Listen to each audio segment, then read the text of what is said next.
So, if you're part of this generation that feels like the world is just changing way too fast, yeah, this message is for you. We're going to dive into a really powerful idea for anyone out there who feels kind of lost right now. And that's really the big question, isn't it? It's this feeling that so many of us have, this sense of confusion, of being adrift, while everything from tech to the economy just seems to be shifting under our feet every single day. We are living in a world that is just defined by constant, relentless change. The traditional paths, those old maps that our parents followed to be successful, they just don't lead to the same places anymore. And this slide right here just perfectly captures that shift. Think about it. Our parents' generation, they had this clear, straight line. Study hard, get a good, secure job, and then just slowly climb the ladder. But today, that ladder is gone. It's been replaced by something way more chaotic. A skill you learn in 2025 could be totally outdated by 2026. Constantly adapting isn't just a nice-to-have anymore. It's about survival. This quote, man, it just voices that quiet desperation that so many people are feeling. It's the modern 9-to-5 grind, right?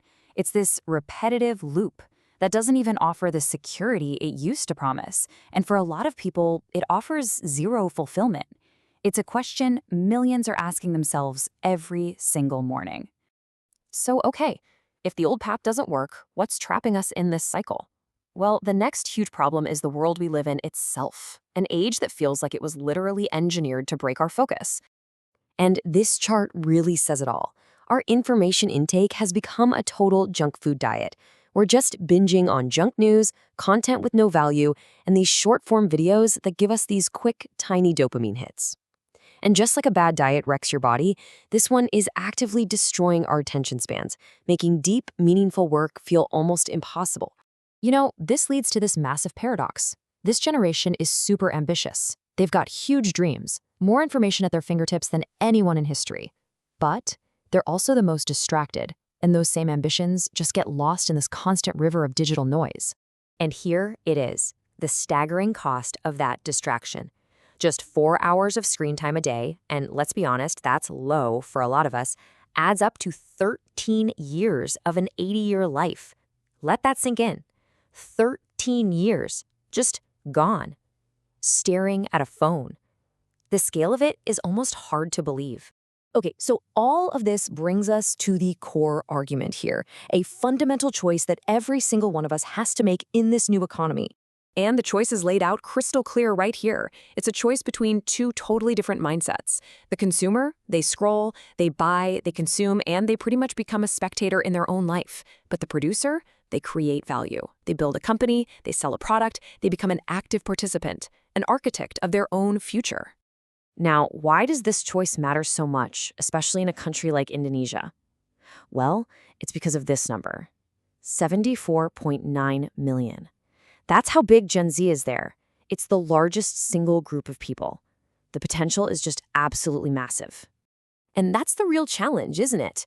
When you have a group this huge, the future of an entire nation can literally hinge on this one question.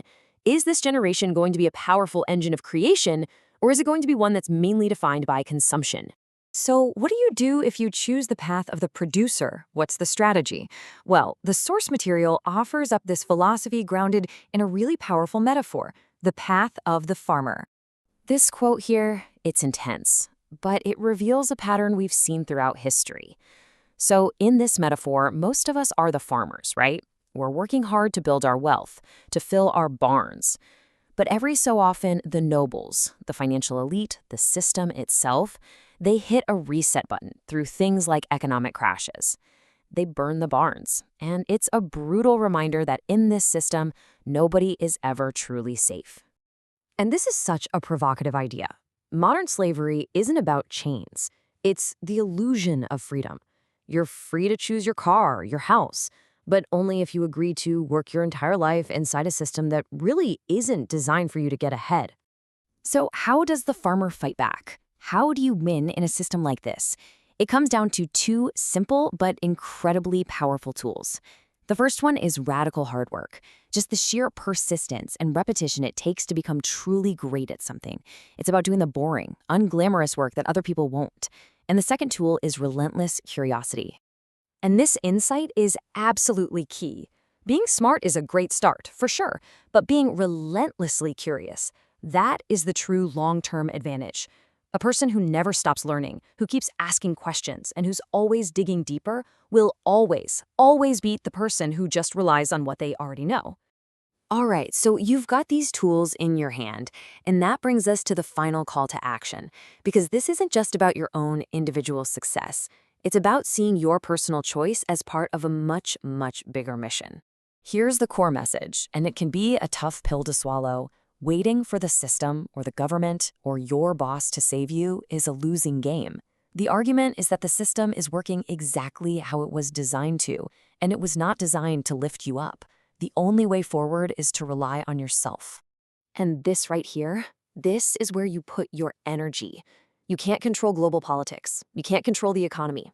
But you have absolute 100% control over your mind, your perspective, your actions, and, most important of all in this age of distraction, your focus. That's your power. So as we wrap this up, just remember this simple truth. History isn't written by the people who are comfortable or passive. It's written by those who dare to step out and build something new. It's written by the producers, not the spectators. And so that's the final question for you. When the story of this generation is finally told, are you going to be a face in the crowd, a spectator, or are you going to be part of the revolution that writes the next chapter? The choice is yours.